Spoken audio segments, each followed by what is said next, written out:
Hoy es 10 de junio del 2021. Estamos desde Caracas, Venezuela, conectados con el profesor Adolfo Colombre, quien se encuentra en Argentina. Este es nuestro cuarto encuentro de Estéticas Insurgentes, un espacio de reflexión y discusión propiciado por la Universidad Nacional Experimental de las Artes, UNEARTE, y del Centro Internacional para la Descolonización Luis Pigot. Hoy contaremos con un invitado internacional, el doctor Adolfo Colombre. Nos va a dar una conferencia llamada Teoría Transcultural del Arte, hacia un pensamiento visual independiente. Adolfo Colombre nace en la ciudad de San Miguel de Tucumán, en Argentina. Es narrador, ensayista, abogado y profesor de la Universidad Nacional de Tucumán, donde en 2 oportunidades fue elegido decano de la Facultad de Derecho. Ha realizado estudios posteriores de filosofía, literatura y antropología. Siguió cursos de semiología y teoría literaria en Buenos Aires, Quito, México y París. Ha publicado 11 novelas. Es autor de cuentos y su obra ensayística alcanza más de 25 títulos. Su obra antropológica se organiza en 5 ejes temáticos: teoría transcultural del arte, la literatura y el cine, estudios del imaginario, colonialismo y descolonización, la emergencia civilizatoria de América Latina y la cultura popular. Ha sido merecedor de más de 10 premios, tanto en su país natal como fuera de este. Para nosotras y nosotros, profesor, es un placer contar con su ponencia, Teoría Transcultural del Arte, hacia un pensamiento visual independiente. Y ahora sí, los micrófonos son todos suyos. Bienvenido. Esto, ¿no? Justamente uno de los primeros intentos de esto lo hicimos con Juan Hacha, ¿no? Que esto vivió mucho en Venezuela, él, ¿no? No sé si murió ahí también, ¿no? Bueno, con Ticio Escobar, el paraguayo, y yo, bueno, ¿no? Trabajando un poco sobre la cultura popular, ¿no? Resolvimos juntar 3 libros, 3 textos. Ticio habló justamente sobre la cultura popular, bueno, y yo más o menos, bueno, empecé también a entrar en poco en los temas más del arte, ¿no? Entonces sacamos un libro así medio a la rápida, diríamos, ¿no? Que sin embargo se mantuvo vivo mucho tiempo, ¿no? Es que se llamaba así, una teoría americana del arte, ¿no? Porque entonces, es decir, yo veía como pasa siempre con casi todo, ¿no? Es decir, que el tema... ya lo había visto, por ejemplo, como asesor del gobierno, en una reunión que me mandó ahora el gobierno de Ecuador. Había una reunión que venían de toda la gente que hacía artesanías ahí, ¿no? En Ecuador. Provenían de personas que hacían cosas que eran verdaderas obras de arte a fabricantes de ladrillos, ¿sí? Porque el tema de artesanía estaba muy desdibujado, ¿entiendes? O sea, entonces, generalmente, todo lo que tuviera que ver con la identidad, como una apuesta a América, realmente era maltratado, ¿no? Yo me acuerdo en México, a Goitia, ¿no? Eso era un pintor que tenía muy la cosa indígena adentro, y hizo un cuadro hermosísimo que está ahí en el Museo Antropológico en el Museo de México de Arte, ¿no? Que se llamaba Tata Jesucristo, y era un indígena que estaba arrodillado ahí supuestamente ante una imagen de Cristo, pero él veía el desgarramiento de alguien que ya no da más, ¿entiendes? Bueno, y esa persona que tenía una sensibilidad enorme, ¿no? Fue ahí, se exilió prácticamente, ¿no?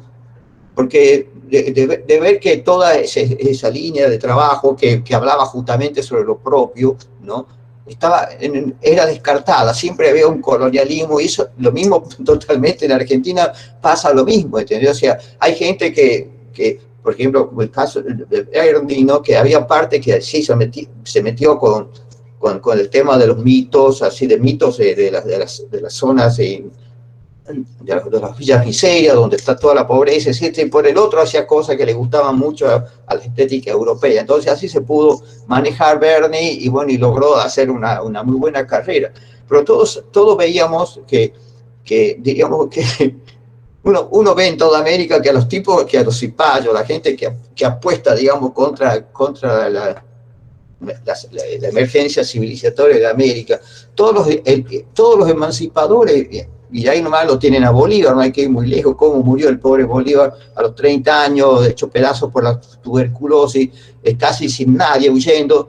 San Martín también se exilió, se dejó Argentina y nunca más volvió, ¿no es cierto? Y busque por donde busque, encuentran que todo lo que quieren de alguna manera descolonizar, liberar, etcétera, terminan mal. En cambio, todos los traidores, lo único que les interesa es los negocios, ¿no?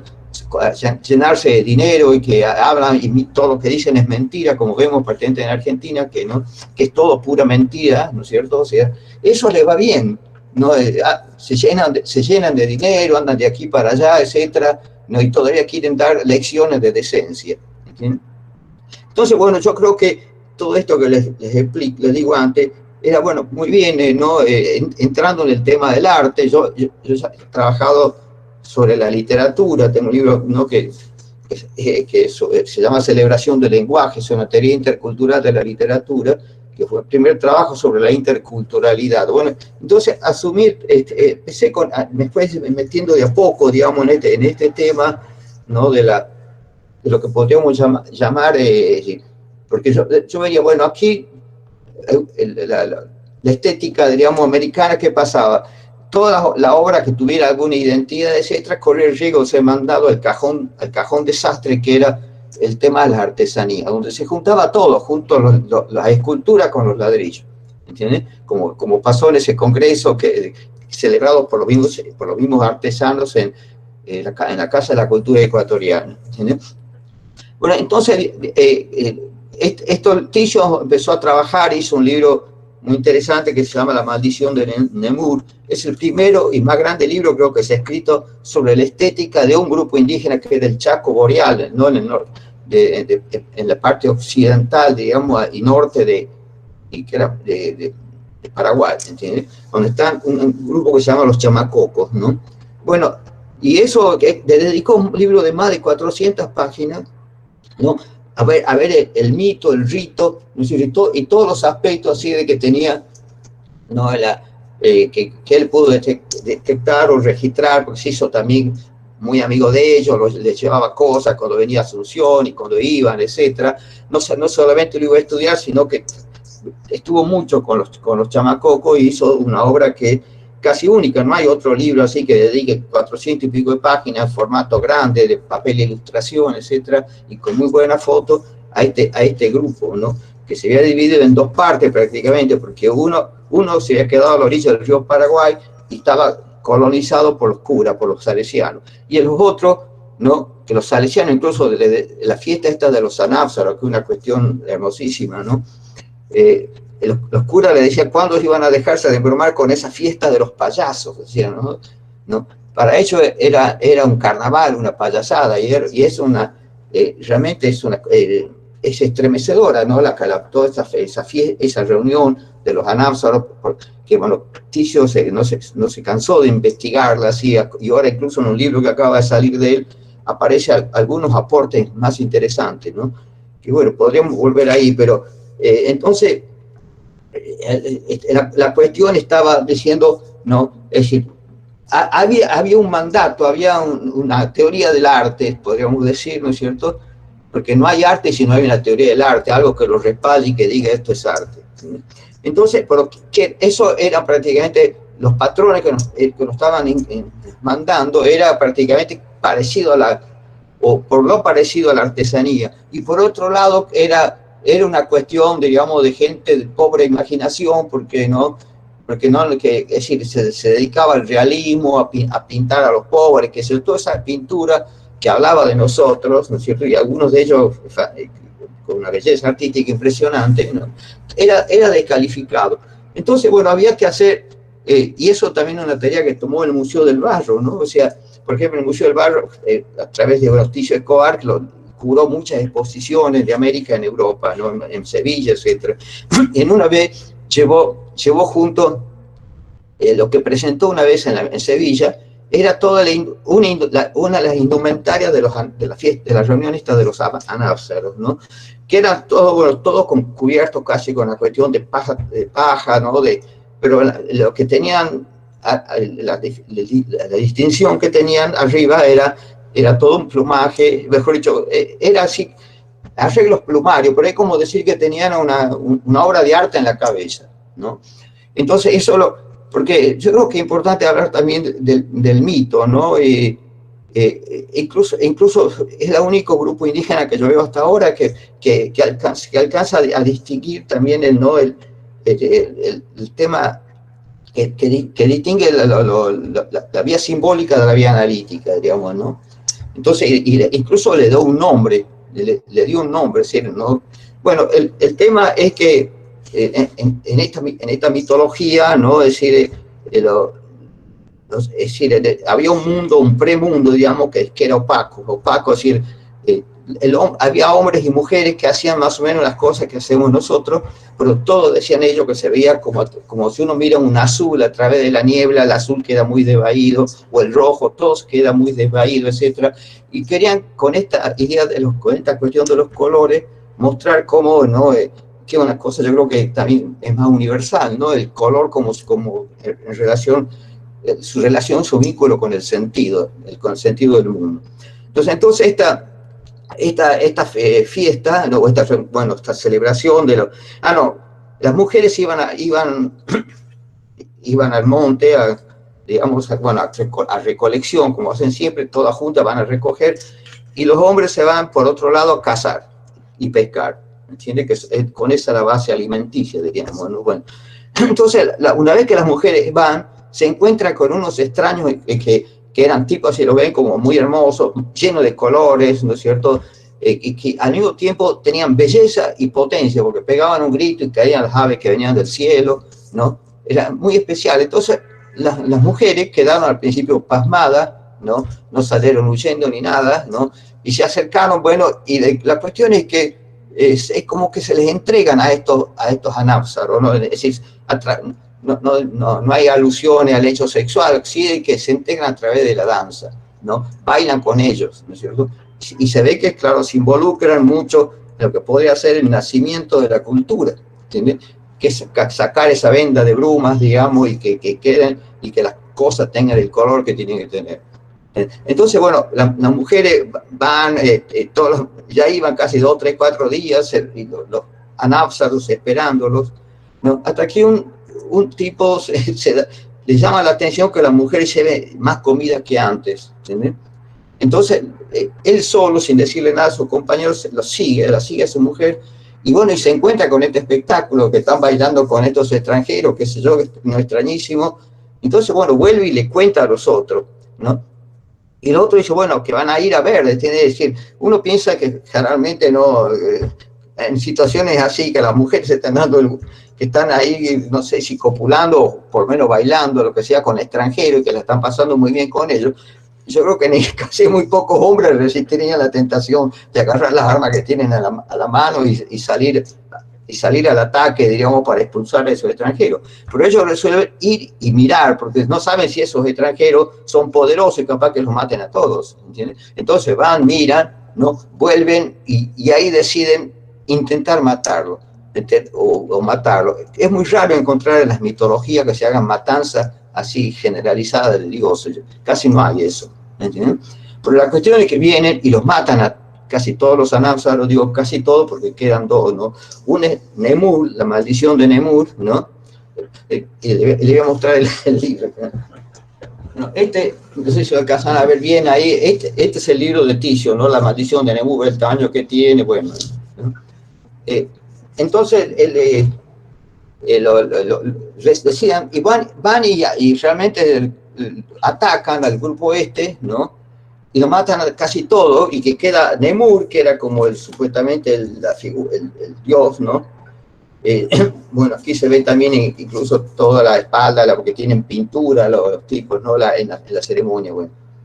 Entonces, y además de Nemur queda Asnuhuerta, que es otra también cosa interesante. Asnuhuerta era como una diosa de las prescripciones estéticas, fíjese eso, ¿entiendes? Ella, como son varios los anápsaros, entonces ella, cada uno tiene un adorno, una obra de arte plumaria, diríamos, en la cabeza, porque todo lo demás es una cosa pareja, tiene una paja así que lo cubre por entero, ¿entiendes? Entonces, es decir, Eso me pareció también como un rasgo así muy interesante. Y Nemur, ¿no? Que estaba fastidiado por la matanza, le dice a los hombres, ¿no?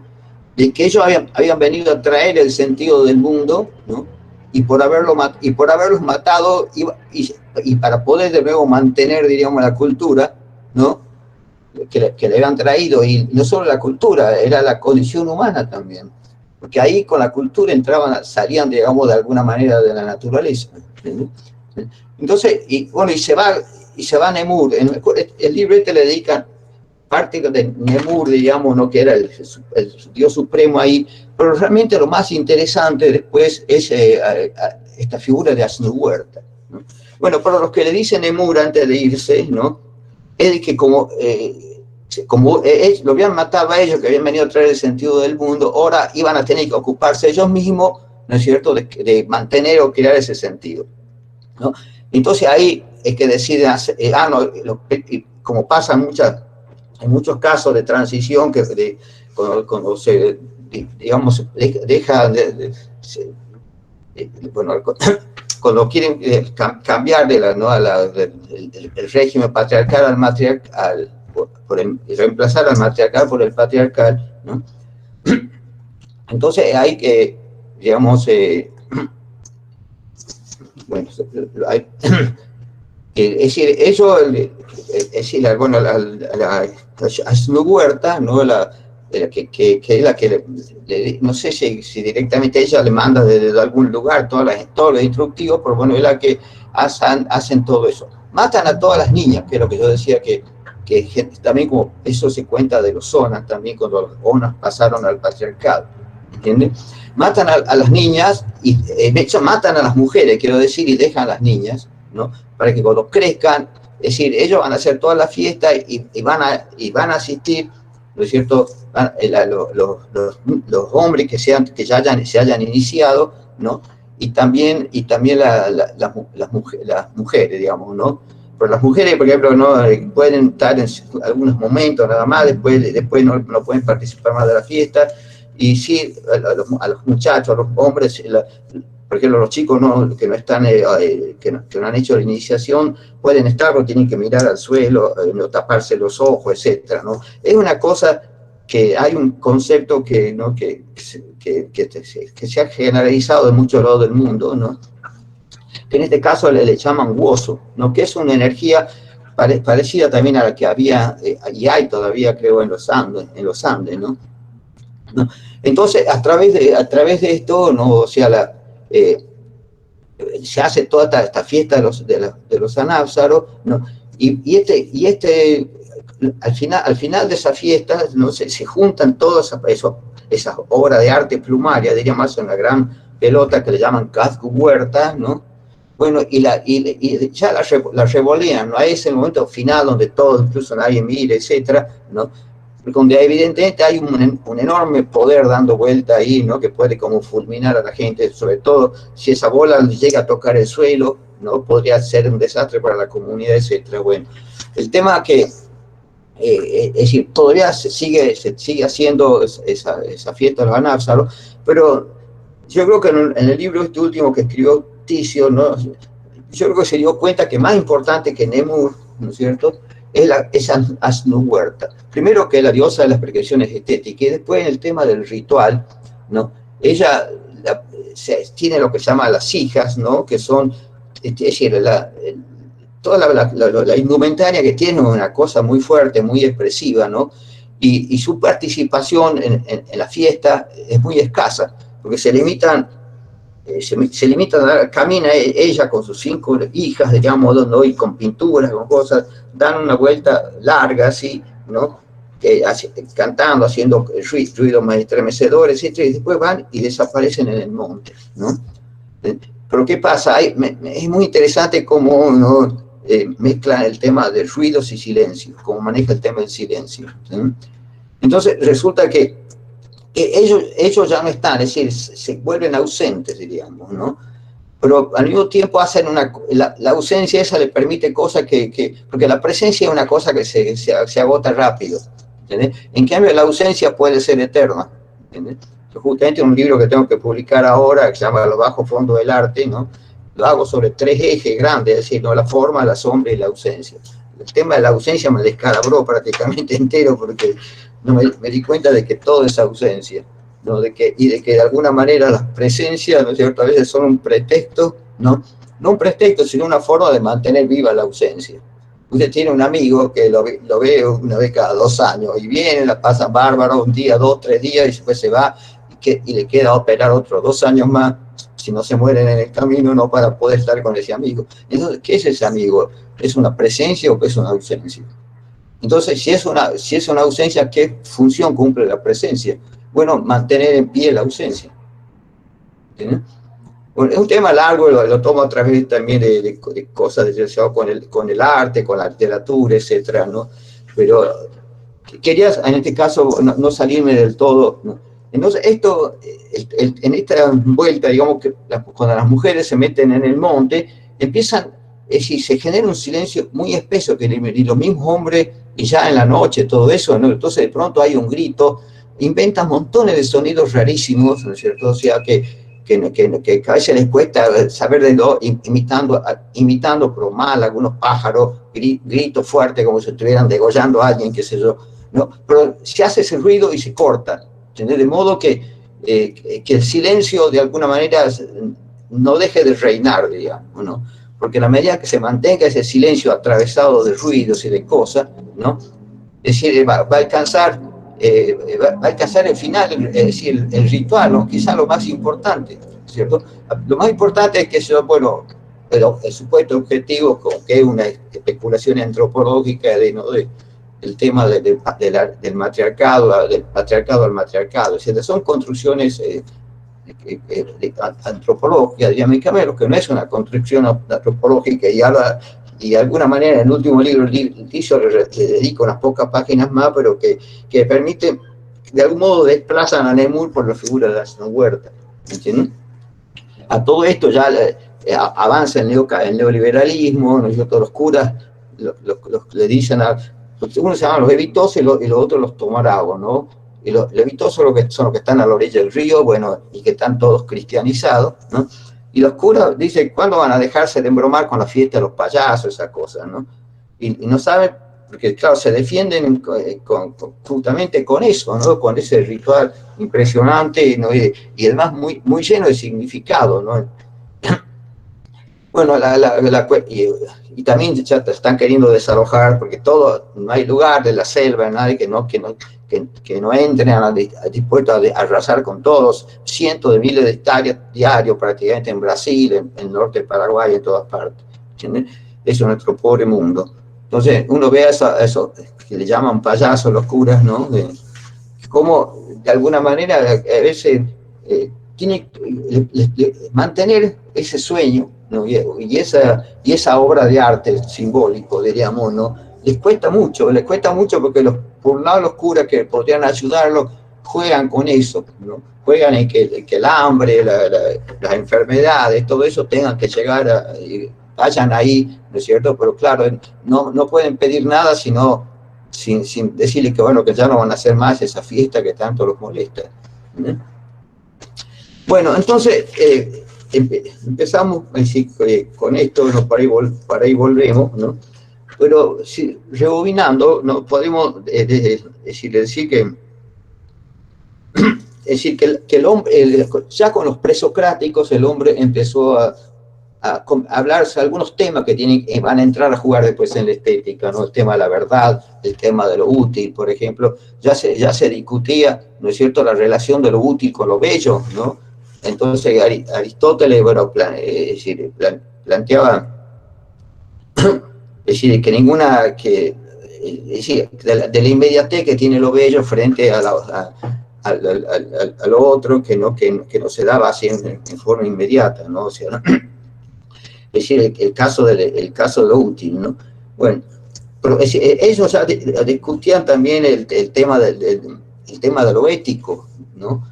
Es decir, si una cosa que va contra la... Cuando digo ético, no, olvídense de la concepción un poco occidental y piénsense que lo ético, es decir, sería el etos social. ¿Entendés? ¿Qué es el etos? El etos eso más que allá, porque si no la ética a veces, como el cristianismo se ha apoderado de montones de conceptos y lo ha contaminado, es decir, ¿no? Toda la antropología y la sociología están contaminadas por el creacionismo y todo eso, ¿no? Ya este día en Aristóteles, ¿no? En relación, y también a lo útil, Aristóteles partía de la naturaleza, digamos, que la naturaleza la veía como una obra de Dios, diríamos, ¿no? Una obra de los creadores, etcétera. Y por lo tanto, no, es decir, nada, como era naturalista, ¿no? Entonces, nada de que ningún árbol, por ejemplo, ningún dibujo, pintura de un árbol podía ser más importante que el árbol. Pero sí, ¿qué pasa? Volvemos al tema de la ausencia, ¿sí? ¿Qué pasa cuando ya el árbol no está? No está porque yo me fui y no volví nunca más a ese sitio, o no está porque se lo llevó una tormenta o algo y se murió, o se murió de viejo. Entonces, ese cuadro, es como una, digamos, una post-vida, ¿no? Que va quedando, analizaban todo este tipo de cosas, ¿no?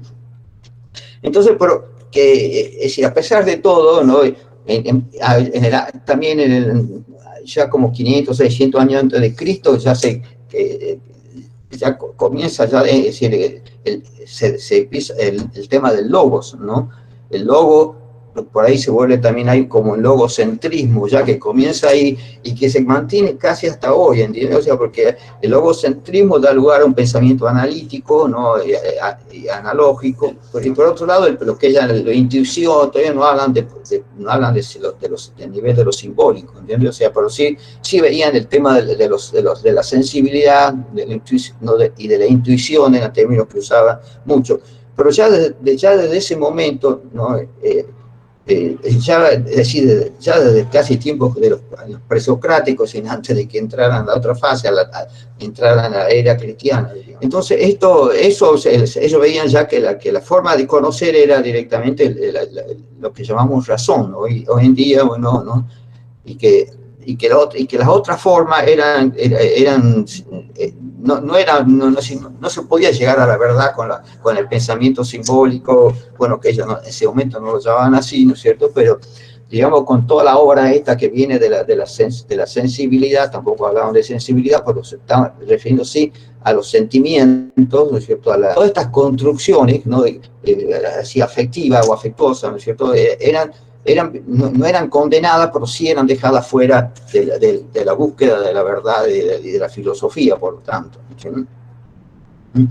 Entonces, bueno, eso así comenzó, ¿no es cierto? O sea, y pasó mucho tiempo, ¿no? Hasta 1750 prácticamente, ¿no?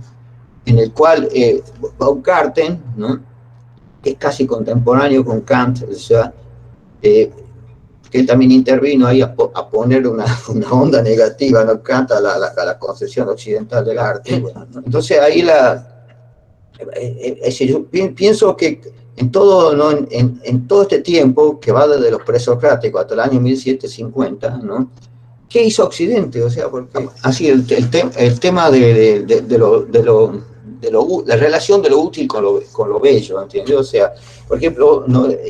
Tanto ahí como después, incluso en el año 400, la era cristiana, ¿no? en Roma se decía, bueno, ¿qué es un árbol bello, un barco bello? Pues decían así en los latinos, ¿no? Es decir, eso no puede ser, un árbol, un barco bello es el barco que navega bien, que responde bien a los vientos, no es así que no, porque tenga un bauprés muy lindo, lleno de pintura, la quilla, etcétera, no, pero eso no lo convertía en un bello barco, ¿entendés? Es decir, porque hay toda una cuestión de que la belleza se pasa a ligar con la utilidad de las cosas. Entonces siempre ya se empieza a diferenciar lo ético en relación al hombre, ¿no? Y el ético en relación a las cosas. En relación a las cosas, lo que cuenta ahí es la utilidad, ¿entiendes? O sea, ¿no? Si una cosa, alguien pone ejemplo de un escudo, el escudo bello no es el escudo que tenga una linda figurita, sino el escudo que pueda parar las lanzas y las flechas, porque para eso ha sido creado, ¿entiendes? En cambio, eso para el caso humano es distinto, ¿entiendes? Porque en el caso humano ya necesita alguien que piense, que actúe. Es decir, la ética no funciona si no hay una actuación, si alguien no hace algo, si no hay acción, diría. ¿Sí? Entonces, si esa acción es contraria a principios, etcétera, entonces a ese etos que ya empieza a fortalecerse, la idea está del etos, ¿no? Y al mismo tiempo ya el mito, ya fue el concepto del mito, empezó a crecer, pero también ahí medio enfrentado con el logos, ¿no? Que era el que siempre se iba imponiendo, de hecho, ¿no? Entonces, en todo este tiempo que estamos hablando, qué sé yo, como de más de 2000 años, ¿no? 2000 y pico de años, o sea, Occidente no supo hacer con esa naciente teoría del arte, ¿no? No abrió ninguna puerta a la otredad, ¿no? Hace anteaños, ¿no? Lo que estuve en Francia, bueno, fui a la Biblioteca Nacional, que es maravillosa, porque tiene de todo y todo uno accesa en forma directa, no necesita ver catálogo. Si quiere ver catálogo, lo ve, pero generalmente todo está al alcance de la mano, ¿entendés? Entonces voy y busco, ya estaba cerrando, ya había terminado ese libro, Los bajos fondos del arte, ¿no? Y busco a ver si ya había, como están clasificados, ¿no es cierto?, de acuerdo el arte de cada país, y bueno, y hay una cosa genérica, así, ¿no?, para lo que podríamos llamar la parte teórica del arte, ¿no? Entonces, la parte teórica que había, a pesar de que es una biblioteca infernal que tiene de todo, ¿no es cierto?, la parte que relacionada con la teoría del arte, podríamos decir que era de 1,5 metros, 2 metros y no más de eso. Creo que no llegaba ni 1,5 metros. Y bueno, ¿y qué había ahí? Bueno, había un libro que me acuerdo sobre la estética de Japón. ¿Entiendes? Pero bueno, era un libro escrito por un japonés sobre la estética de Japón, ¿entiendes? O sea, ¿no? Y podía haber algo, es decir, algo que había escrito sobre el Islam, pero también era de alguna manera, ¿no es cierto?, un islámico, ¿no? Es decir, lo que no veía en ningún lado era que algún europeo, ¿no es cierto?, digamos, se hubiera interesado en escribir, es decir, por ejemplo, ese libro de estética japonesa. ¿Había algún europeo que haya escrito sobre eso? No. ¿Había europeos que hayan hecho una cosa profunda así en relación a la estética, por ejemplo, de los maometanos, digamos, tampoco, ¿entendés? Algún articulito encontré por ahí suelto, etcétera, ¿entendés? Entonces, digo, pucha, ya estamos en el siglo avanzado, el siglo XXI, ¿no? Y resulta que estos señores de Occidente, digamos, ¿no?, nunca se interesaron por hacer la cosa por lo transcultural, es decir, por lo universal. Ellos partieron de la idea, ¿no?, que indefendible, digamos, de que Europa, todo lo que hace Europa es universal y todo lo que hacemos nosotros es particular. Cuando digo nosotros, no lo digo solamente por América, lo digo también por África, porque yo creo que a África le debo muchísimo, ¿no? Porque la puerta a la universalidad creo que me la abrió África, ¿entendés? Porque confrontando lo de América con lo de Europa, en ese libro ya que hicimos con Ticio y Hacha, ¿no?, en el cual queríamos, de hecho quedaba como enfrentada la posición nuestra, ¿no?, que se negaba, que se excluía de la cuestión separaba de la cuestión de la artesanía y generaba también una visión estética que tuviera que ver con los propios elementos, cosmovisiones, ¿no es cierto?, que tienen. Bueno, entonces para evitar un empate de esto es lo que dice Europa y esto es lo que digo se dice en América, ¿no? Digo, entonces voy a explorar, ver qué pasa en África. Después también en Oriente, ¿entendés? Pero lo de África, que fue como 10 viajes, ¿no?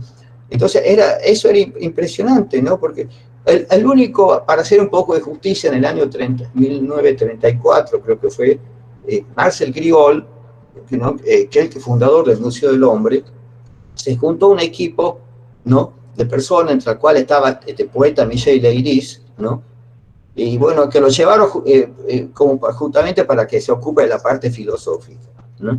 Bueno, la expedición que es famosa, se llamó Dakar Djibouti. Djibouti ahí en el extremo del Mar Rojo, en la parte esa, ¿no? Bueno, y ellos atravesaron casi toda el África, ¿no?, por la parte, digamos, bordeando las grandes arenales, etcétera, ¿no?, para ir tomando nota de todo lo que encontraban y también juntando materiales, porque de ahí salieron todas las obras de arte, digamos, de las culturas africanas, que fueron a parar después del Museo del Hombre, ¿no?, que después ahora se acabó porque Lang, el que era el ministro de Cultura, dijo, bueno, que esas eran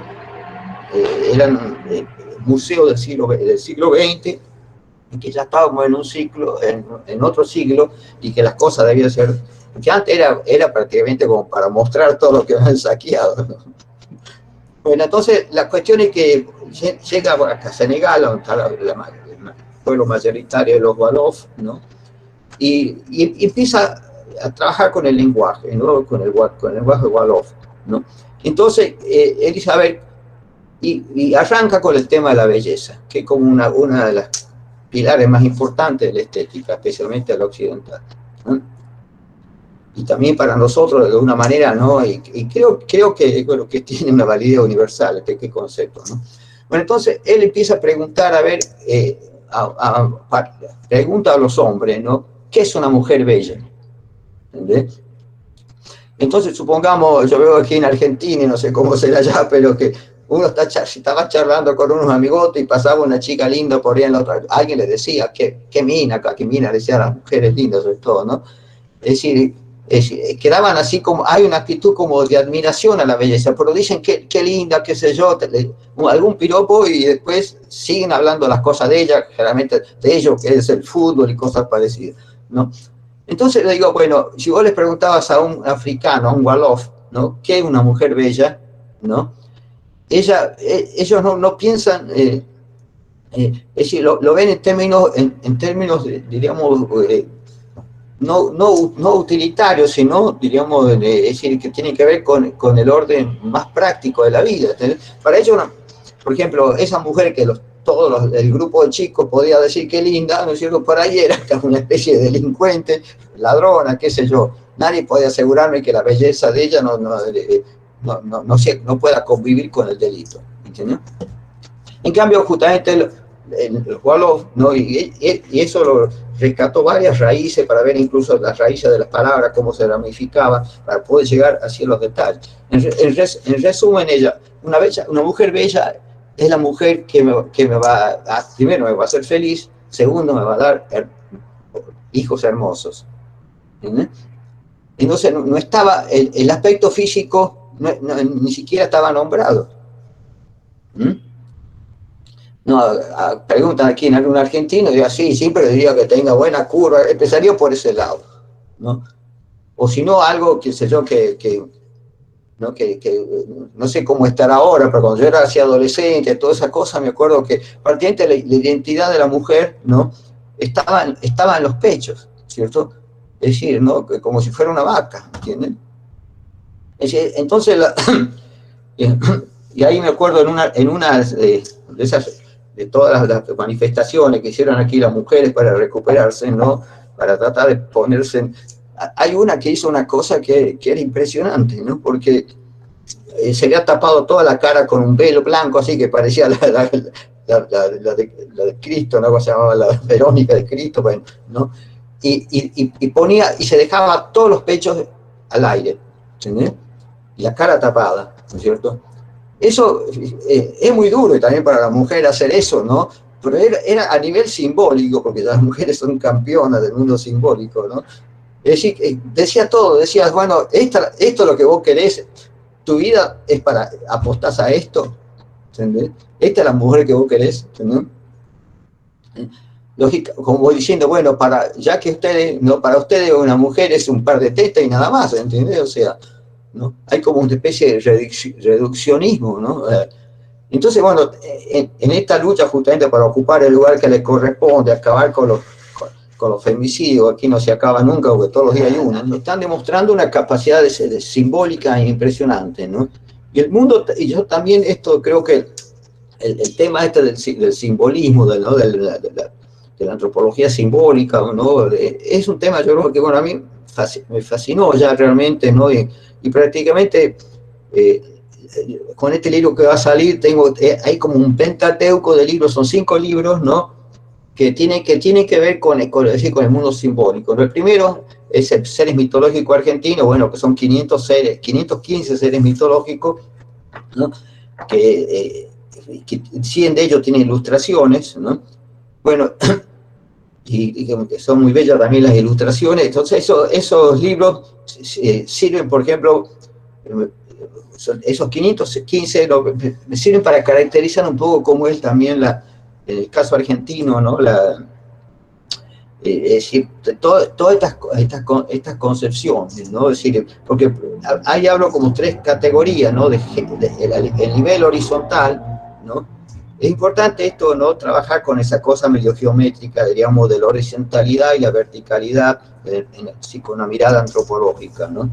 Es decir, uno va, yo veía, por ejemplo, en África, ¿no? Como es decir, había toda una correlación, ¿no?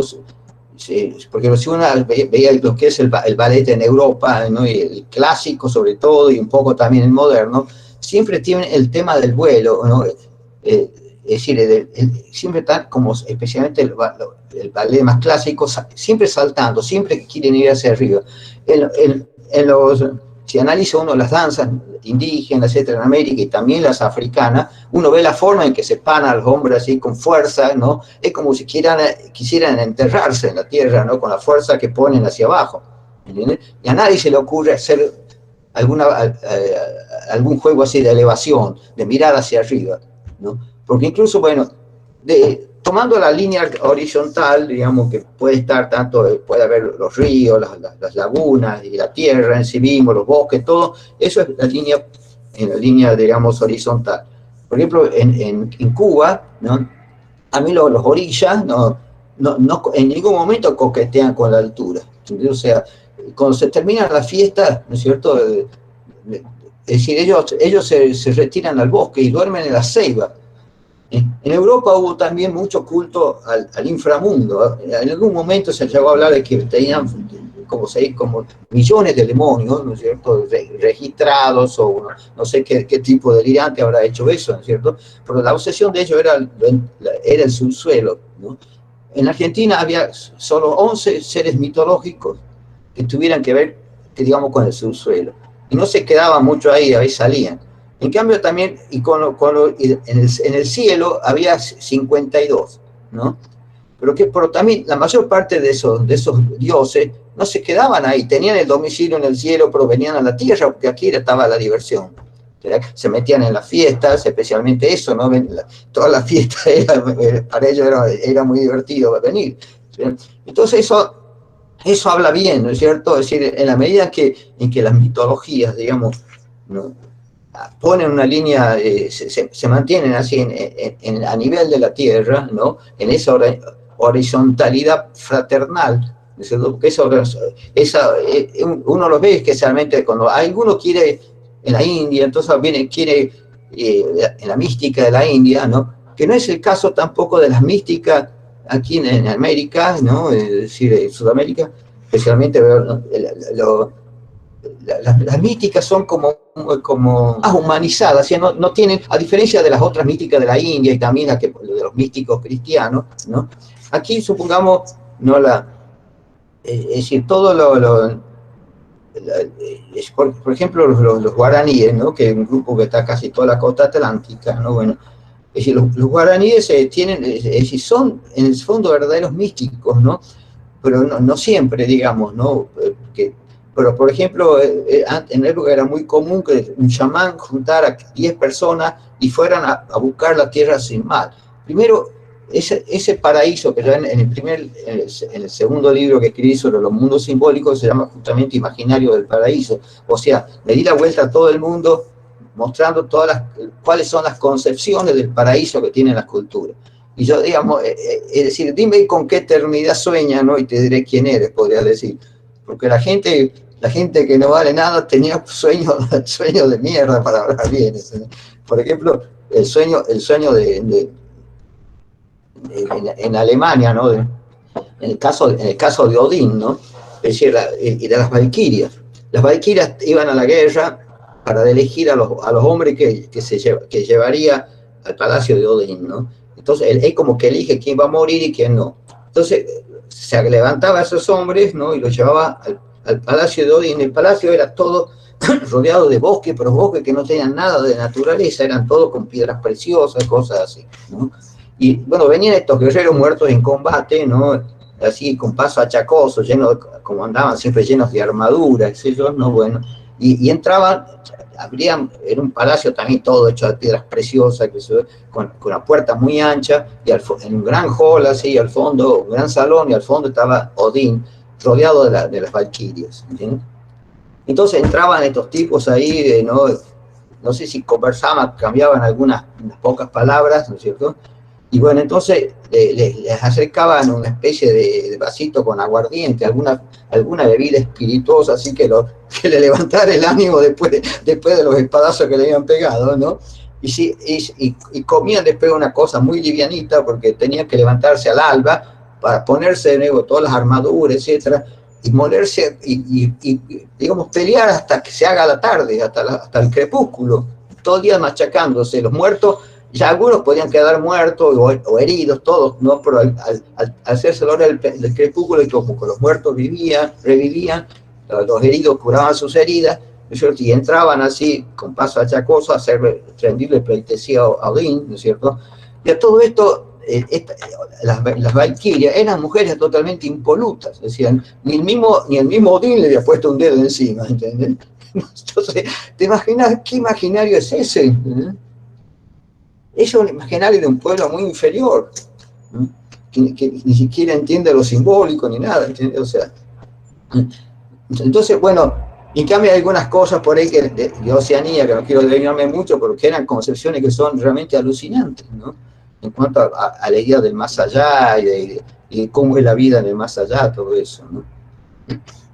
El caso del cristianismo, bueno, sí, ahí le dedico varios como 4 capítulos, porque realmente es deplorable, ¿no? O sea,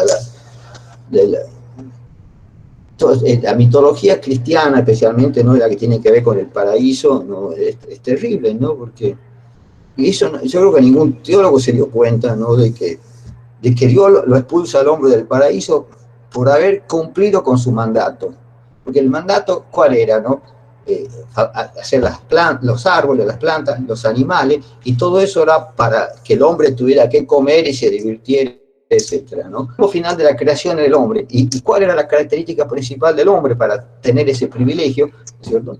Es decir, era el saber, el tener la conciencia del bien y del mal, ¿no? Que eso se lo ligaba al árbol de la ciencia, ¿no? Que eso no sé si es hay otro mito que es el árbol, ¿no? El árbol de la vida, que también lo menciona en el Génesis, ¿no? Creo que ese árbol de la vida ya no fue inventado por el cristianismo, sino que ya preexistía, ¿no? Pero o sea, Dios después de... Hay una de las versiones, porque la concepción del paraíso cristiano fue variando con el tiempo, ¿no? Ahí unos llegaron a plantear como fue cosa de un día. Fíjate la mezquindad de un día para todo lo que costó hacer ese paraíso para un solo día. Bueno, y en ese día, bueno, Dios los crea, ponían horario, Dios los crea al hombre a las 9 de la mañana, ¿no es cierto? Los lleva a pasear así para mostrarles lo bello que es el paraíso. A todo esto es un Dios autista, que lo único que quieren que le digan que él es un genio, que lo adoren. Y después de 3 horas de caminar por el paraíso, Adán se siente cansado, entonces se duerme, ¿no? Y entonces ahí ya sabemos que viene y le saca una costilla, ¿no? Porque hay un cartel también de las mujeres que bueno, es medio demasiado, quizá medio grotesco, pero merecido, ¿no? Cuando decía, bueno, nosotros, ¿no?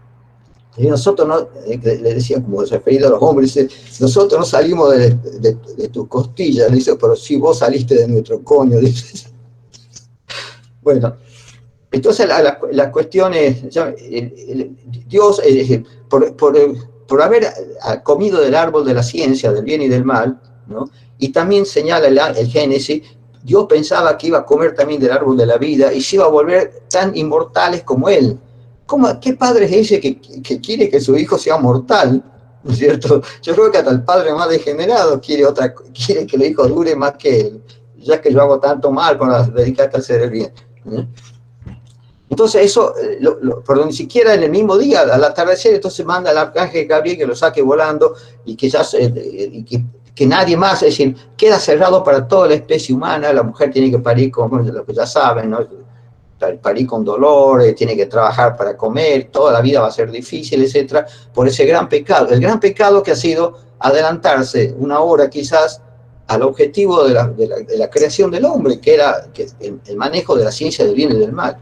Y esto ya lo que parece miserable es que lo que terminó de decidirlo a Dios para expulsarlo es que iban a comer también del árbol, el árbol de la vida. Y eso no era posible. No era posible que se vuelvan inmortales. Fíjate qué lindas teodiceas. Y todo eso dice mucho, ¿no? Si vos entras a la religión, porque ¿cuál es el mayor sueño del hombre, ¿no? Por lo menos a través a nivel simbólico, ¿no? De lo filosófico, ¿no? Es realmente llegar el sueño de la inmortalidad, diríamos, ¿no? No quieren quedarse ahí como ahora que realmente para evitar ese tipo de sueño te creman directamente, ¿no? Pero entonces siempre el hombre le ha preocupado eso, y casi todos han tenido alguna teoría, alguna escatológica, y mostrando toda esa preocupación. Y ahí, bueno, ve cosas que son realmente muy interesantes, otras que están llenas de contradicciones, ¿no? Bueno, entonces aquí también, ¿no? Volviendo al tema del arte, poco después de Baumgarten, que está Kant, que eran casi contemporáneos, ¿no? Se llevaban poquitos años de diferencia, ¿no? Entonces, en el cual Kant es lo que más bien le da el golpe final a toda esta teoría del arte, ¿no? En el cual, es decir, los desvincula totalmente de lo útil, ¿no? Cosa que también había hecho Aristóteles, ¿no?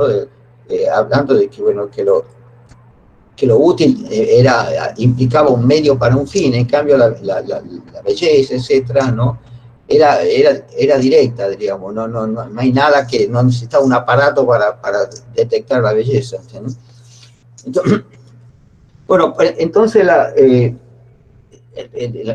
Kant se hace toda una teoría, ¿no? Que de alguna manera sirve viene para decir ya prácticamente se ha terminado el tema del Renacimiento, ¿no? Y todavía persistían un poco de mitologías que venían ya del medioevo, pero también como el Renacimiento empezaron también con todos los lugares así ¿no?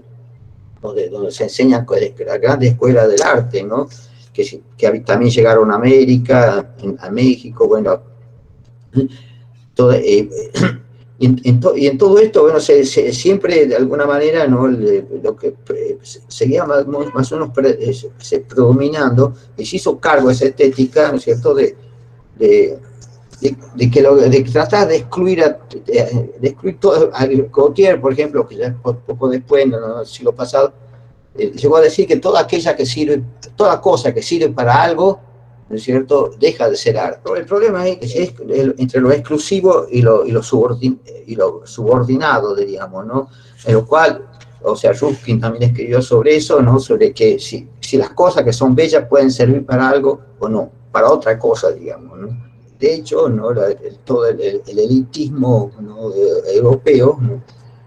Bueno, planteó al separarlo prácticamente todo lo que tenía que ver con la utilidad, y que, claro, eso creo que significó también la condena del arte popular latinoamericano, y no solo del popular, de generar, bueno, que no la belleza no puede ser subordinada, bueno, o que realmente, ¿no? El arte a nivel ya transcultural, diríamos, ¿no?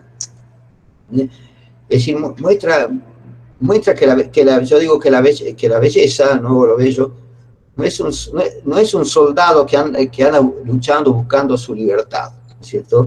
Sino, digamos, es algo obediente, ¿no es cierto?, que cuya finalidad es hacer creíble las funciones humanas. Es decir, uno ve, por ejemplo, en África, ¿no? Los tronos de los reyes, ¿no? Todos taraseados con marfil, etcétera, cosas hermosas. Porque, claro, un gran jefe no puede estar sentado en un banquito de 4 patas que se abren, ¿entiendes? O sea, nadie le va a creer. Ahí en el Museo de México han hecho una reconstrucción del penacho de Moctezuma, que son unas flores, unas plumas impresionantes que tienen más de 1 metro cada una, ¿no? De lo que era todo el penacho de Moctezuma. Claro, con ese penacho, ¿no? Todo el mundo reconoció un poder, ¿no? Entonces, uno ve que tanto las cosas que tienen que ver con el poder, como las cosas que tienen que ver con otros aspectos de lo social, ¿no? Es decir, todo el hombre ha ido creando, ¿no? Por ejemplo, Levi-Strauss estudió sobre los bororos de Brasil, ¿no? Y era impresionante porque una aldea que se llamaba Quejara, ¿no? Era hacer un círculo, ¿no? Un círculo grande, trazaba una línea por la mitad, entonces quedan dos mitades, ¿no? Y ese pueblo vivía, bueno, unos vivían en una mitad y otros en otra, no te podías pasar así nomás a la otra mitad. Entonces, vos tenés que casarte, ¿no? Con una mujer o una mujer con un hombre que sea de la misma mitad, ¿no? Y, bueno, y todas las funciones sociales eran un poco así, ¿no? Pero esto no estaba hecho para excluir, sino de alguna manera como un intercambio. Por ejemplo, cuando moría alguien, ¿no? Es decir, y esto es increíble, ¿no? Lo que, pues, pongamos, está la mitad A y la mitad B, ¿no? La mitad B, por ejemplo, se muere alguien ahí, ¿no? Entonces lo que tiene que hacer el entierro no sos vos, ni tus hermanos, ni nadie del grupo. Es la otra mitad la que tiene que rivalizar, ¿no es cierto? Porque rivalizan a ver quién entierra mejor los muertos del otro. Entonces también es importante, porque en Brasil le dan mucha importancia al tema de los entierros, diríamos, ¿no? Y bueno, es que realmente, ¿no? No más que en la mayor parte de la historia humana, ¿no? Casi hasta entrando al siglo XX, ¿no? Un poco menos, ¿no?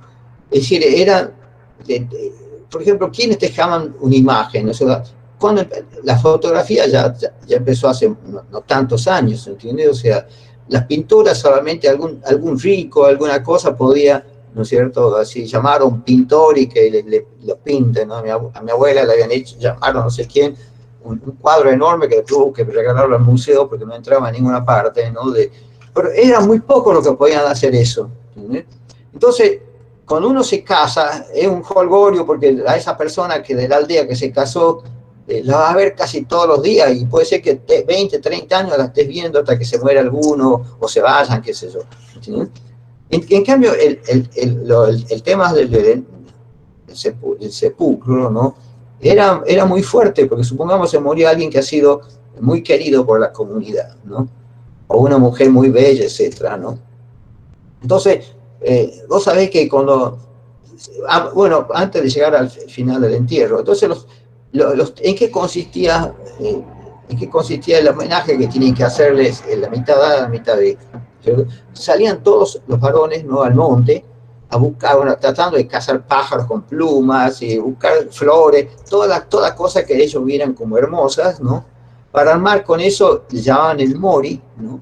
Armar con eso una enorme, qué sé yo, no, podríamos llamarle una obra de arte principalmente plumaria, pero no solamente primaria, ¿no? Porque podían entrar ahí pieles, se cazaban un jaguar, por ejemplo, porque salían a buscar jaguares, le ponían las uñas a los jaguares, le metían pedazos de la piel, etc. ¿Entendés? Y entonces ellos preparaban, no muchos, sino uno solo, entonces hacían una cosa grande así, que debía ser muy expresiva, no creo que, no sé si existirá alguna cosa de esa ya en el Museo de Brasil, ¿no? Por lo menos por lo que cuenta Levi-Strauss, que tuvo mucho tiempo ahí metido, ¿no? En la aldea esta, en el río de las Garzas.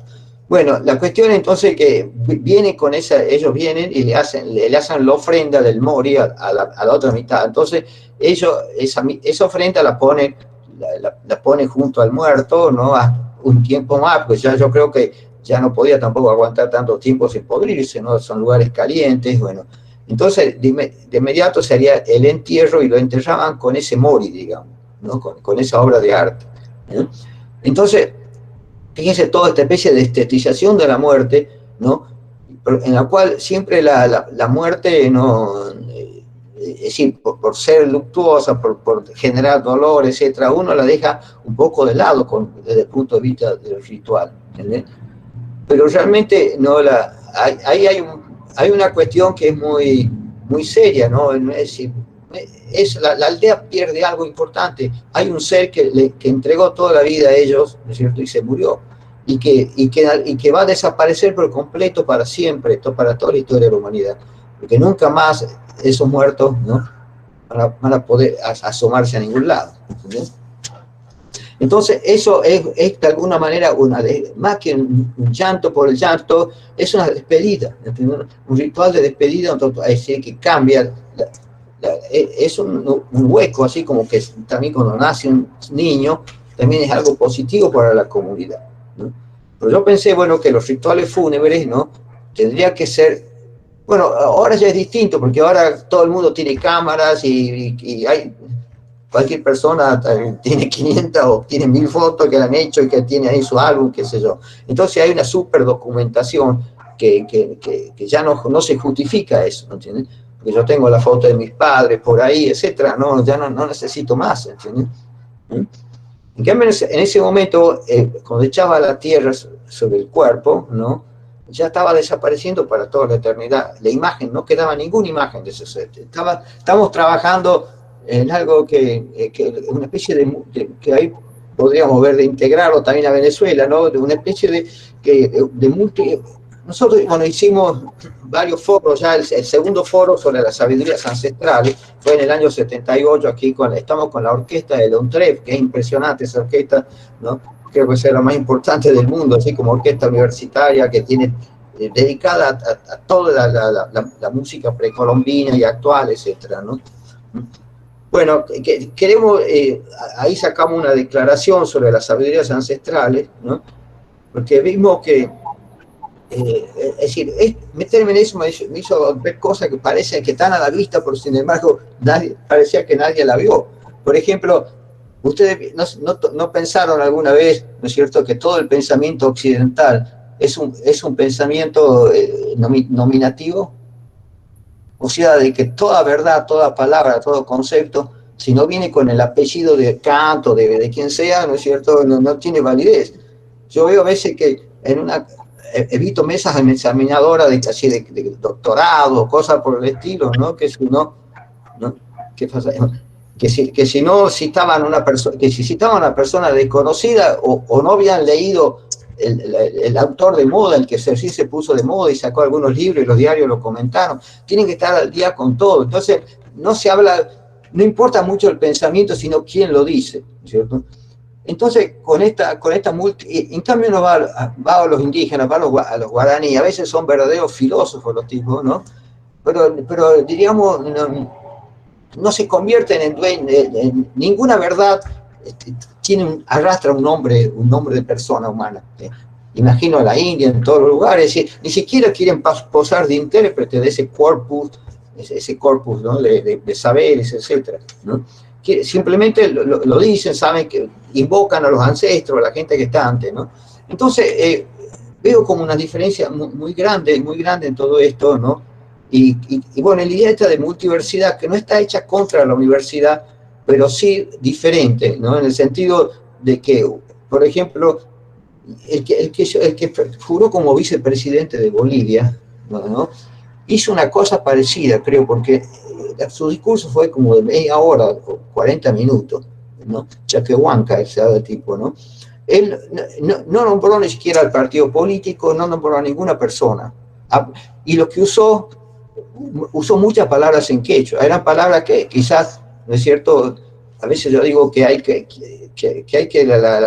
ordeñar el lenguaje, que esto parece raro, ordeñar el lenguaje, pero sí, por ejemplo, el concepto de summa causa, ¿no? que salió al frente, ¿no? No es una cosa que estaba flotando a la vista de todos, pero sí está en el espíritu andino y apretando eso, dando vueltas sobre eso, como quien cocina, la verdad, ¿no es cierto? O sea, empezaron a salir cosas maravillosas que convirtieron, tanto Ecuador como Bolivia, son las dos primeras constituciones en el mundo que podríamos llamar de una ecológica, pero no cualquier ecología, porque a veces la ecología parece un juego para niños, ¿entiendes? Sino de la ecología profunda, digamos, ¿no?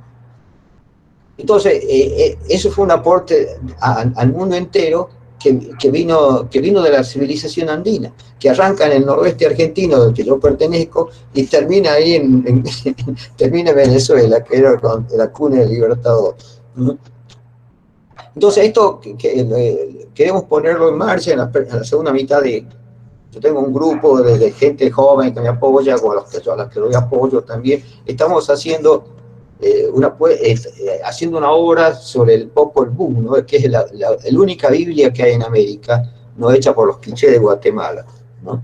Entonces yo hice hace tiempo una adaptación y bueno, ahora la estamos haciendo con la orquesta del UNTREP, ¿no? Con el grupo Nadir y otras, bueno, ¿no? Que ya incluso tuvimos en contacto con la Embajada de México, con el grado cultural y quedaron muy interesados con la música, con la coreografía, porque también los quichés tienen lo que se llama la danza teatro, ¿no? Claro que la danza teatro de ellos no es como mayor parte de los bailes indígenas que bailan quietos en un mismo punto, etcétera, ¿no? Que no tiene la expresividad, salvo algunas, ¿no? Entonces, bueno, no estamos todo con eso, ¿no? Pero esto de la multiversidad, yo quiero llevarlo a la UNESCO, porque la UNESCO en el año 2001 y en el año 2005 se firmaron 2 declaraciones universales sobre la diversidad cultural. En una la firmaron como 194 personas, casi países, es decir, casi, como siempre, lo único que faltan y no firman esas cosas es Estados Unidos e Israel, ¿no? Los amigos de ustedes, los yanquis, bueno. Entonces, y sin embargo, hicieron eso y nunca hicieron algo como lo que esta cosa que estamos queriendo crear, es única en el mundo. Porque yo, bueno, trabajando en México, a raíz de la experiencia del Centro Cultural Mazahua, después salió a la primera universidad indígena, y hoy en día son el tiempo de Foch, del presidente Foch, y ahora hay creo que 11 universidades indígenas en México.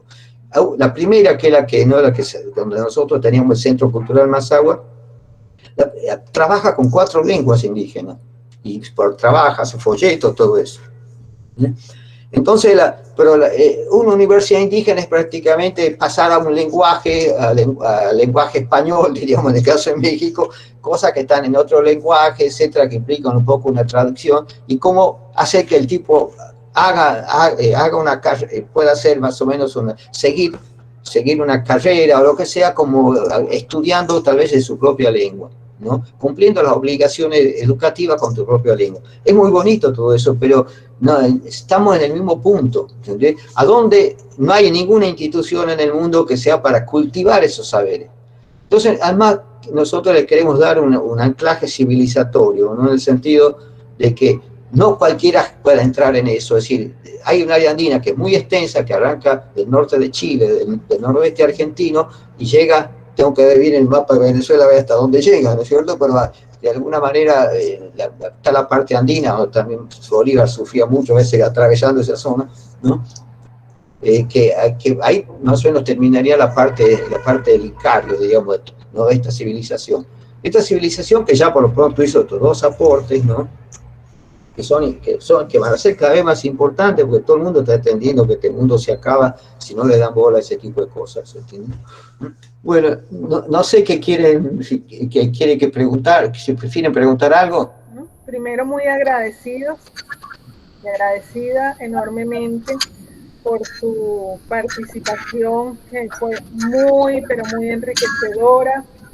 El paseo que nos ha dado por todos los mitos y los ritos de América, Oceanía, África, de Europa, incluso cómo estas como visiones de nuestros pueblos originarios han sido tildados y descalificados por Occidente, ¿no? Y especialmente a partir del Renacimiento, ¿no? Porque para nosotros como pueblo, bueno, usted nos comentaba, la estética está en todo, ¿no? Está en la cotidianidad de la vida, está desde el nacimiento hasta la muerte, la reproducción, y nosotros nos separamos la estética del resto de nuestra vida, ¿no? También me gustaría un poquito, usted si nos pudiera hablar sobre algo que comentó, que habla mucho en sus libros, pero no pudo desarrollar la idea, que era sobre los países del centro y las periferias. Sí, sí, eso es muy importante, ¿no? Y después, es decir, en mi libro le lleva varias páginas el tema ese, pero se puede resumir en pocas cosas, ¿entendés? O sea, yo veo que incluso a veces hasta personas que tienen, que son casi, están más bien en una perspectiva más revolucionaria o cambiante o muy latinoamericana, etcétera, ¿no? Ellos se reconocen como periféricos, ¿entiendes? Es decir, ¿qué es eso de reconocerse como periférico? ¿No? Entonces, y por otro lado, hay supuestamente un centro, ¿no? Bueno, ¿quién instituyó ese centro? Ese llamado centro de la continuidad colonial, de alguna manera, ¿entiendes? O sea, ¿por qué? Porque todo sistema simbólico, ¿no? Cualquier cosa que exista, ¿no es cierto?, tiene su propio centro y su propia, digamos, y su propia periferia, ¿entiendes? Es decir, para mí este cuartito que es donde escribo, ¿no? Es decir, y estoy buena parte del día, ¿no? Esto para mí es como un centro, ¿no? Y entonces toda cosa, es decir, siempre hay que pensarse, ¿no? Es decir, que no que uno está en la periferia, que no es nadie, etcétera, porque con ese pensamiento estamos ya reconociendo, es decir, que pueda funcionar, nos estamos poniendo en una posición ya qué sé yo, de demandante, de que nos están haciendo algo, pero que nosotros no nos ubicamos, ¿no es cierto?, desde dónde queremos. Yo no puedo ubicar una revolución desde la condición periférica, ¿no es cierto? O sea, el pensamiento revolucionario en general es justamente todo lo contrario. Y sobre todo, ¿no?, sabiendo que no hay nada, que todo centro, eso se lo ve también en el pensamiento indígena, el caso andino, ¿no?, el tema de las huacas, ¿no?, hay todo una creatividad que da lugar en parte hacia el espacio, a la significación del espacio, etcétera, de modo que uno pisa la tierra, ¿no es cierto?, que una tierra que ya está significada y a veces sobresignificada. Es decir, es como que si todo, en vez de decir nosotros somos la periferia, es como rendirse, ¿ya? Como decir que no estamos a disposición de ustedes, ¿qué quieren que hagamos? No sé qué libros míos hay también ahí en Venezuela, porque es decir, ya no sé si lo conocen al cubano Manelo, ¿no? Guzmán era el apellido, que él en cierta época, bueno, cuando vino el tema del aura, el alba cultural, él se venía cada 15 días a Venezuela, bueno, y él justamente intervino en la edición de de dos tomos de mi libro sobre el nuevo manual del promotor cultural, y también me parece que sacaron tarea cultural del arte, que no sé, creo que sí lo sacaron, junto con, es decir, de hecho lo imprimían en Cuba, pero se distribuía todo el ALBA, y eran como 200, tocaban como 200 por país, porque la edición no era muy grande, tampoco creo que fue de 2000, poco más de 2000, ¿entiendes? Bueno, y yo sé que entonces ahí tuve contacto con el porque uno de los libros era sobre cine, ¿no?, sobre antropología visual, y estaba, no me acuerdo el nombre del que estaba ahí en el Instituto de Cine, con quien me carteaba, etcétera, ¿no? Eso, que era de Venezuela, ¿no?, el Instituto de Cine de Venezuela, ¿no? Y aquí está editado. Tenemos teoría transcultural del arte, tenemos lo del promotor cultural 1, 2 y 3, circuló también por las librerías del sur. Ojo, que esa edición 1, 2, 3 fue una primera edición que ya casi tiene poco que ver con el resto. Es decir, ahora la nueva versión que se editó en varios países son de 2 tomos. Por un lado junta toda la parte teórica y los documentos teóricos, etcétera, y por la otra toda la parte, digamos, es decir, toda la guía de clasificación, todo el aspecto práctico del desarrollo cultural. Cosa que no estaba tanto, sí, algo había en el otro, pero el otro era, qué sé yo, ¿no? Entonces, no sé por qué no tiene la versión final de esto, ¿no? La final, digo, no que bueno. No está publicada, no la tenemos en físico, pero sí se consigue por internet, ¿no? La hemos hecho circular. También está América Civilización Emergente. Bueno, sí, eso lo editó Sudamericana, lo editó en Argentina y lo editó en Venezuela. Nos dice un compañero aquí, Guar Sánchez, dice que también la descolonización de la mirada, una introducción a la antropología visual. Estamos hablando entre amigos.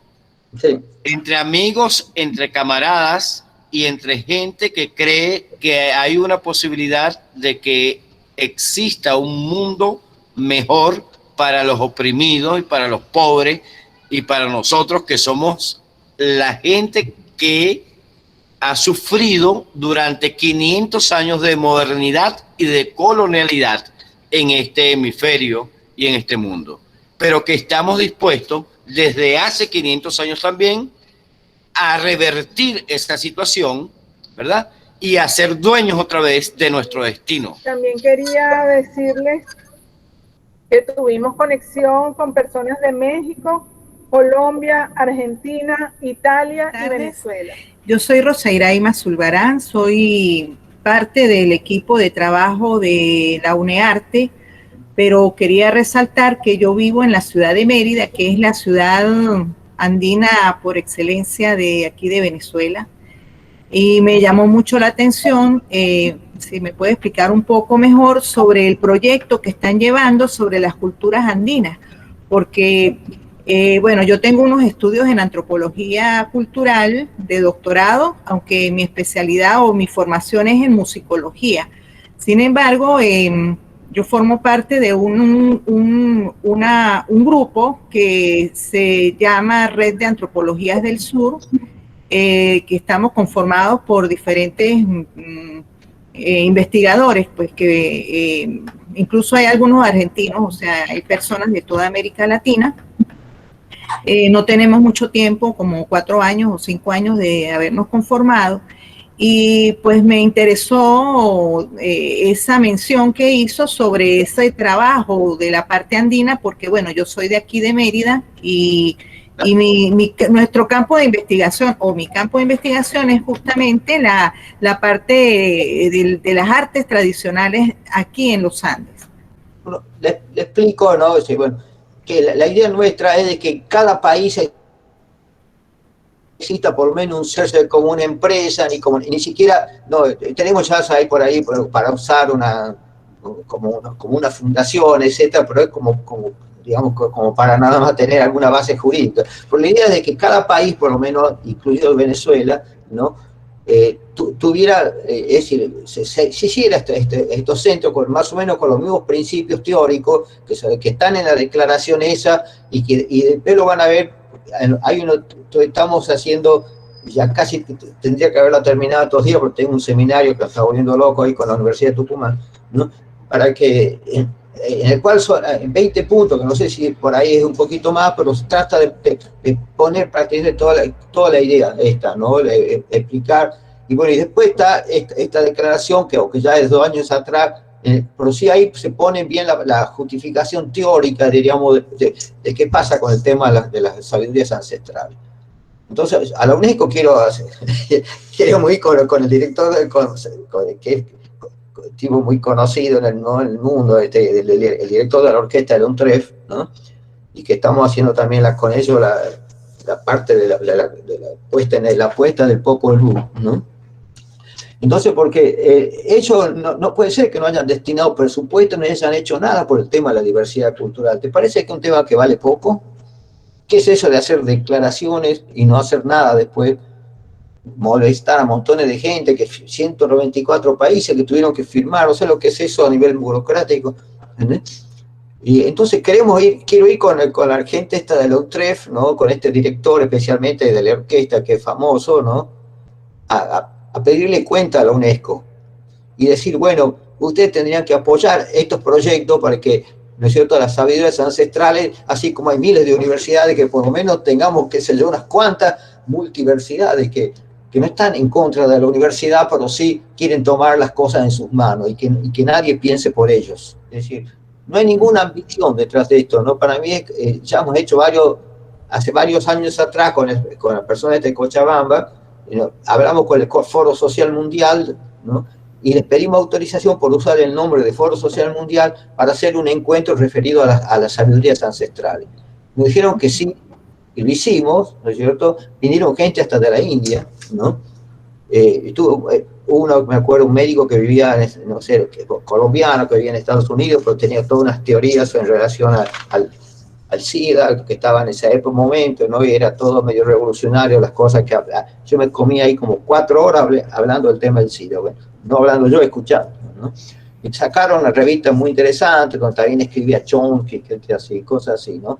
Bueno, con ellos, ellos después hicieron 2 o 3 encuentros así, pero yo ya no participé. Y bueno, después nos reencontramos con la idea de hacer, esta idea ya de hace como 10 años, 8 años, 10, ¿no? que estamos con el tema de la multiversidad, de convertirla, de concretarla.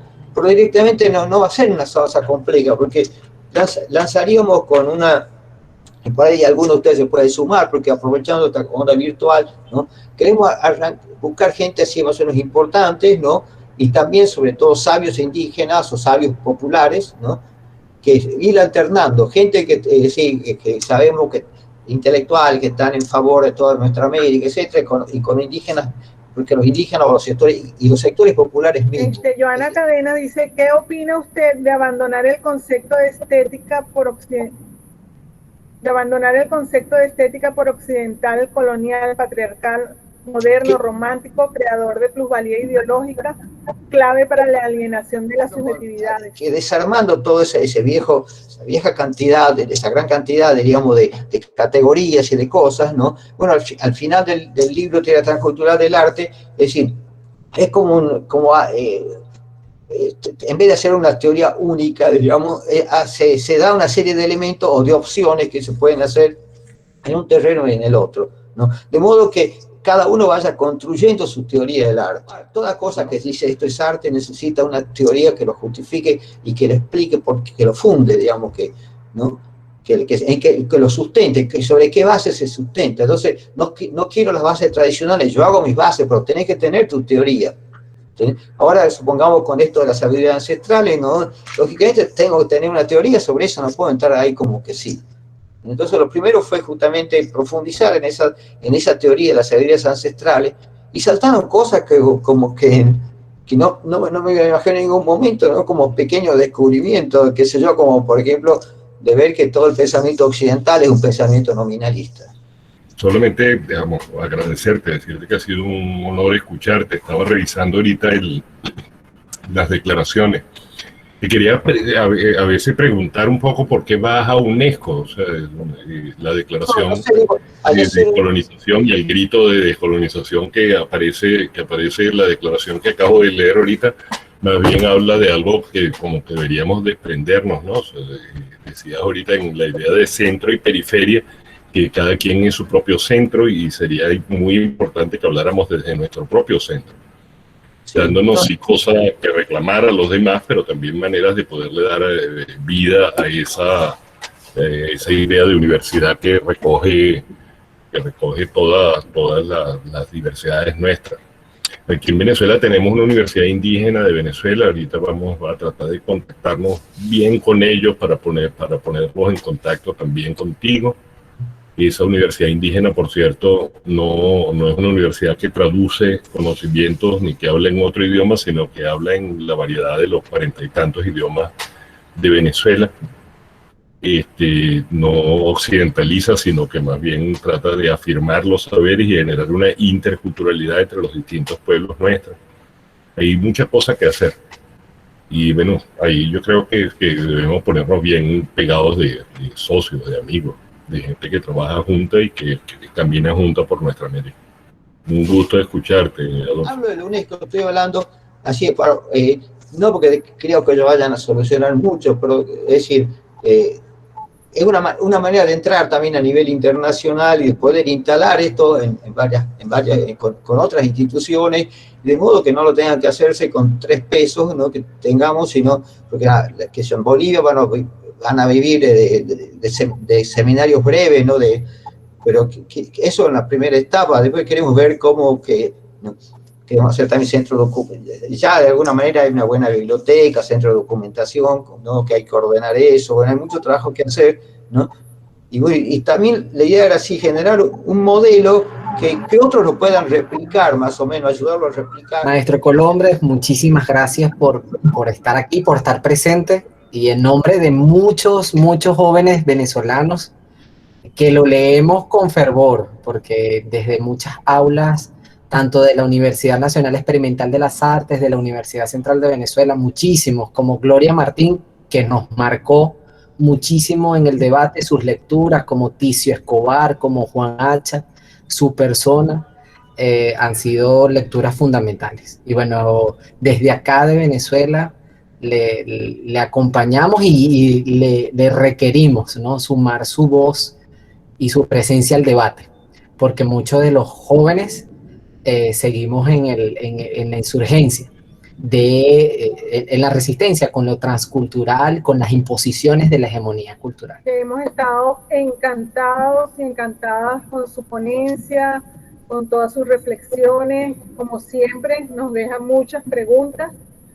Quería decirles, a título personal, que con mis estudiantes de pregrado he estado trabajando sus libros y mañana van a abrir una exposición virtual y están inspirados en el trabajo que hemos hecho con ustedes sobre la matriz simbólica, ¿no? Ellos tuvieron todo un trabajo de investigación sobre la cultura de una parroquia caraqueña y a partir de ahí han creado unas obras de arte de diferentes tipos, de danza, de plástica, de audiovisuales, musicales, inspirados en lo que usted nos ha hablado sobre la investigación de nuestras propias raíces.